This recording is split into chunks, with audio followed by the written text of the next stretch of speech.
வணக்கம். இந்த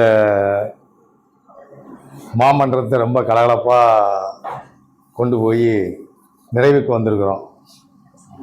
எப்போவுமே சார் சொன்ன மாதிரி யாரையுமே விட மாட்டார். எல்லாத்துக்கும் ஒரு வாய்ப்பை கொடுத்து அவங்கள பேச வைக்கிறது அவருடைய தனிப்பட்ட ஒரு செயல். அது ஏன் அப்படின்னா சார் அப்படின்னா ஒரு தடவை சொன்னார், ஒவ்வொருத்தரும் பல்கலைக்கழகம் அந்த ஒவ்வொருத்தருமே அவங்களுக்குள்ள உள்ளதை வெளிப்படுத்தும் பொழுது மற்றவர்கள் அதை அறிந்து கொண்டு தெரிந்து கொண்டு அதன்படி செயல்படக்கூடிய ஒரு நல்ல ஒரு வாய்ப்பை இந்த இடம் கற்றுத்தருகிறது நமக்கு. அப்படிப்பட்ட ஒரு இடம் தான் இங்கே நம்ம இந்த மன்றம். தமிழ்நாடு கலை இலக்கிய சார் சொன்னாங்க, இவ ஆரம்பித்தது இந்த மன்றம் கடைசி அப்படியே தொய்ந்து போயிட்டு. ஏன் அப்படின்னா அந்த பொது உடைமை இல்லாமல் காரணம் அப்படின்னாங்க. அது 100க்கு 100 உண்மை. பொது உடைமை அப்படிங்கிறது இன்னைக்கு யாருக்கும் என்னன்னே தெரியல. பொது உடைமைன்னா என்னன்னே தெரியல. இப்போ நம்ம ஒரு குடும்பத்தில் எடுத்துக்கிட்டோன்னா ஒரு தலைவன் இருக்கிறான், அப்படி இருக்கிறாங்கன்னா அந்த தலைவர் என்ன செய்யறாருன்னா தனக்கு இல்லாமல், இது நான் முதல் ஒரு கட்டத்தில் சொல்றேன், தனக்கு இல்லாமல் தன்னுடைய மனைவி பிள்ளைகள் தன்னை சார்ந்தவர்களுக்கு எல்லாத்தையும் கொடுக்கக்கூடியது. அதுதான் பொது உடைமை. அதுதான் பொது உடைமை. எங்கே ஆரம்பிக்கிறது பொது உடைமை என்றால் வீட்டிலிருந்து தான் ஆரம்பிக்கிறது. உண்மைதானே? ஆனால் இன்று அது மறைந்து விட்டது. ஏன் என்றால் இந்த வீட்டிலிருந்து ஆரம்பித்தால் அது நாட்டிற்கு நாட்டில் உள்ள தலைவர்கள் எப்படி ஒரு குடும்பத்தின் ஒரு தலைவர் பொது உடைமையை கையில் எடுத்தாரோ அதே மாதிரி ஒரு தலைவர், நாட்டினுடைய ஒரு தலைவர், நாட்டுக்காக உழைக்கக்கூடிய ஒரு தலைவர், அவர் பொது உடைமையை கையில் எடுத்தால் எப்படி செய்வார்? தன்னுடைய சுகமோ சொந்தத்துக்கு இதுக்கோ அவர் உடன்பட மாட்டார். பொது உடைமை என்றால் மற்றவர்கள் எல்லாம் சேர்ந்து ஒவ்வொருத்தருக்கும் ஒவ்வொரு குறைபாடு இருக்கும். ஒவ்வொரு இப்போ பாத்தீங்கன்னா மதம், இனம், மதம் எல்லாமே சேர்ந்து இருக்கும். ஆனா அவங்களுக்குன்னு ஒரு தனிப்பட்ட ஒரு உணர்வுகள் இருக்கும், ஒரு இது இருக்கும். அந்த உணர்வுகள் எல்லாத்தையுமே இப்போ எனக்கு ஒரு ஆசை இருக்கும், அபிலாசை இருக்கும், இன்னொருத்தருக்கு ஒரு இது இருக்கும். ஆனா அந்த ரெண்டையும் கம்பேர் பண்ண முடியுமா? தனிப்பட்ட அவங்களுடையது. ஆனா பொது உடைமைன்னு வரும்பொழுது எல்லாத்தையும் ஒருங்கிணைத்து செய்ய வேண்டும். அவர்களுடைய தேவையையும் அவர்களுடையதையும் சேர்த்து என்ன கொடுத்தால் அவங்களுக்கு பிடிக்கும்னு. ஒருத்தருக்கு இனிப்பு பிடிக்கும், ஒருத்தருக்கு கசப்பு பிடிக்கும் இல்லையா, ஒருத்தருக்கு வேற விஷயமா பிடிக்கும். ஆனா நம்ம மக்கள் என்ன செய்யறாங்கன்னா, இப்போ ஒரு வீட்டுல குழம்பு வைக்கிறோம் அப்படின்னா சாம்பார் வைப்பாங்க, தனி பருப்பை வச்சு வைக்கிறது ஒரு வகையான ஒரு குழம்பு. சில பேருக்கு அது நன்றாக பிடிக்கும் இல்லையா, சில பேருக்கு கத்திரிக்காய் முருங்கைக்காய் போட்டா நன்றாக பிடிக்கும், சில பேருக்கு வெறுமனை அது வெண்டைக்காயை போட்டு தனியா வச்சா. இப்படி ஒவ்வொருத்தருக்கும் ஒவ்வொரு ஆசைகள் இருக்கும், ஒவ்வொரு விருப்பங்கள் இருக்கும். ஆனா இந்த இடத்த என்ன சொல்ல வரோம்னா, எல்லாருக்கும் பட்ட விருப்பம்தான். ஆனா அந்த கலவையை ஒன்று போல் கொடுக்கும் பொழுது அவர்களுடைய தேவையை எடுத்துக்கொண்டு, இந்த சாம்பார்ல கிடக்கக்கூடிய வெண்டைக்காய் அவருக்கு பிடிக்கும்னா அவர் எடுத்துக்கிடுவார், அவங்களுக்கு முருங்கைக்காய் பிடிக்க அவர் எடுத்துக்கிடுறாரு. சோ இதுதான் பொது உடைமை அப்படிங்கிறது. ஆனா இன்னைக்கு என்ன நடந்துகிட்டு இருக்கு? பொது உடைமைக்குங்கிற அர்த்தமே இல்லாமல் தன் சுகத்துக்காக அவ்வளவு பேர் செஞ்சுக்கிட்டு இருக்காங்க. காரணம் நம்மளுடைய அடிப்படையிலேயே தவறுகள் இருக்கிறது. அடிப்படையிலேயே அந்த தவறுகள் வந்து விடுகிறது. அதையெல்லாம் நிவர்த்தி செய்யறதுக்கு யாரு செய்வார்? ஐயா சொன்ன மாதிரி ஒரு உன்னதமான மனிதர் நீங்க ஐயா சொன்ன மாதிரி நல்ல கண்ணு ஒரு காமராஜர். ஐயா ஒரு வார்த்தை சொன்னாங்க, காமராஜர் ஒரு நாத்திகவாதி, கம்யூனிஸ்ட்வாதி, அது உண்மை. ஆனா வெளியே தெரியாது. அதுதான் தலைவன். ஏன்னா இவங்களுக்கு நாத்திகம் பிடிக்கும், இன்னொருத்தருக்கு பிடிக்காது. அப்பவே சொன்னோம் இல்லையா, இதுதான் கருத்து. அப்போ ஒரு தலைவனா இருக்கப்படுகிற என்ன செய்ய வேண்டும்? ஒருங்கிணைக்க வேண்டும். இந்த ஒருங்கிணைப்பு இதுதான் இதுதான் வந்து என்னன்னு கேட்டீங்கன்னா நம்மளுடைய கலாச்சார பண்புகள் எல்லாம் சேர்ந்து வரக்கூடிய இதுதான் பொது உடைமை. ஆனா இன்றைக்கு எங்கேயுமே இல்லை.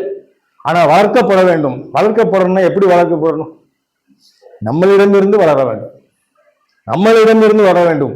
இன்னைக்கு ஒரு 10 பேர் இருக்கிறோம்னா இந்த 10 பேருமே முதல்ல ஆரம்பிக்கணும். இது நம்ம கூட சேர்ந்து இருந்த நம்ம பிள்ளைகளுக்கு அதை ஊட்ட வேண்டும். ஒவ்வொருத்தரும் தனிப்பட்ட முறையில செய்யும் பொழுதுதான் வரும். ஆனால் அது காலப்போக்கில் அதிக காலங்கள் எடுக்கும். ஏன்னா அதிக காலங்கள் நம்ம கடந்து வந்துட்டோம். அதிக காலங்களை இழந்து வந்து விட்டோம். அவர்கள் சொன்ன வழியிலே இன்னைக்கு வந்திருந்தா ஐயா சொன்ன மாதிரி இன்னைக்கு எதுவுமே இருக்காது. நாடு செழித்திருக்கும், எல்லாரும் செழிப்பா இருப்பாங்க. இன்னைக்கு அது இல்லை. ஆனா இனிமேல் அதை வளர்க்கணும் அப்படிங்கிற ஒரு விஷயத்த ரொம்ப அழகா சொன்னாங்க. அடுத்தாப்புல பாத்தீங்கன்னா நம்மளுடைய தாய்மொழியை பத்தி ஒவ்வொருத்தரும் ஒவ்வொரு கருத்துக்களை சொல்லியிருந்தாங்க. ரொம்ப எக்ஸலண்டா இருந்துச்சு. ஏன்னா மேடம் வந்து ஒரு தொல்காப்பியம் அதெல்லாம் சொன்னாங்க. ஒவ்வொருத்தரும் ஒவ்வொன்று தாய்மொழி எப்படி இருக்கணும், நம்ம தாய் நாடு எப்படி தாய் அப்படிங்கிறதெல்லாம் விஷயத்த சொன்னாங்க. ஏன் தாயினுடைய பெயரை மட்டும் ஏன் முதல்ல உச்சரிக்கிறாங்க? தாய்மொழி, தாய் மண், தாய் கலாச்சாரம் என்னன்னா தாய்மை அப்படிங்கிறது தான் மிகப்பெரிய ஒன்றாக கருதப்படுகிறது. ஏங்கென்றா ஒரு உயிரை கொடுக்கக்கூடிய ஒரு உன்னதமான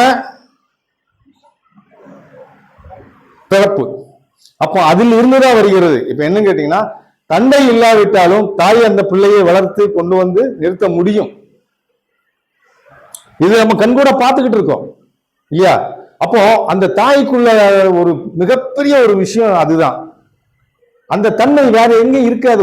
ஒரு தந்தை கூட இருக்காது, கண்டிப்பான முறையில இருக்காது. இன்னைக்கு படத்துல காட்டுறாங்க ஏதோ ஒரு தந்தை வந்து இருக்கிறாங்கன்னு, அது வேற விஷயம். ஆனா டோட்டலான்னு பார்க்கணும்ல, 99% ஒரு தாய் தான் அந்த குழந்தையை வளர்த்து எப்படி கொண்டுட்டு வரணும் அப்படிங்கிறது வந்து அந்த தாய் கிட்ட தான் இருக்கும். அந்த தாய் தான் அதை செய்யக்கூடியது. அந்த காலத்துல இருந்தே தான் உருவாய் இருக்கும் பொழுது அந்த தாய் தன்னுடைய பிள்ளைக்கு எப்படி வளர வேண்டும், அந்த பிள்ளை எப்படி உருவாக வேண்டும் என்று தாய் நினைத்திருந்தாலும் அதை அவளுக்கு ஊட்டிக்கிட்டு இருக்கார். ஒரு வீர சிவாஜி உருவானவன் என்றால் அவன் தாராள உருவாகவில்லை. அவனுடைய கருவுற்று இருக்கும் பொழுது அவனுக்கு இந்த வீரத்தை ஊட்டியது யார்? தாய்.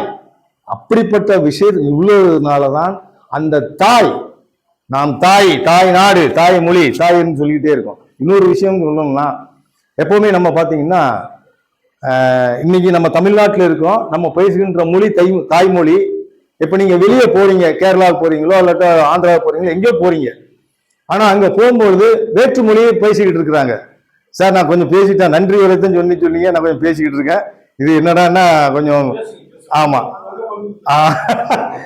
ஏன்னா என்னதை கேட்டதுனால எனக்கு அந்த ஒரு உணர்வுகள் வந்து பேசக்கூடிய ஒரு சந்தர்ப்பத்தை உருவாக்கிட்டு, சார் அதைத்தான் சொல்லுவாருன்னு நினைச்சேன். சார் நீங்க பேசுங்க ஏதாவது அப்படின்னு சொல்லுவாருன்னு நினைச்சேன். ஆனா பட் நன்றி உரைன்ட்டாரு. நன்றி உரைக்கும் இதை நம்ம சேர்த்து சொல்லலாம், தப்பு கிடையாது. இப்ப நான் என்னன்னு சொல்றேன்னா, நீங்க வெளி ஸ்டேட்டுக்கு போறீங்க, வெளி ஸ்டேட்டுக்கு போறீங்கன்னா அந்த வெளி ஸ்டேட்ல பேசிட்டு இருக்கிற மொழி வேற மொழி. நீங்க ஒருத்தட்ட பேசுறீங்கன்னா அவருக்கு ஹிந்தியில பேசலாம், மராட்டியில பேசலாம், தெலுங்குல பேசலாம், கன்னடத்துல பேசலாம், மலையாளத்துல பேசலாம், ஏதோ ஒரு மொழியில பேசுறாரு. ஆனா நீங்க போகும்போது அங்கே ஒரு தமிழனை பார்த்து அவன் பேசுகின்ற தமிழை கேட்கும் பொழுது உங்களுடைய மனநிலை எப்படி இருக்கும்?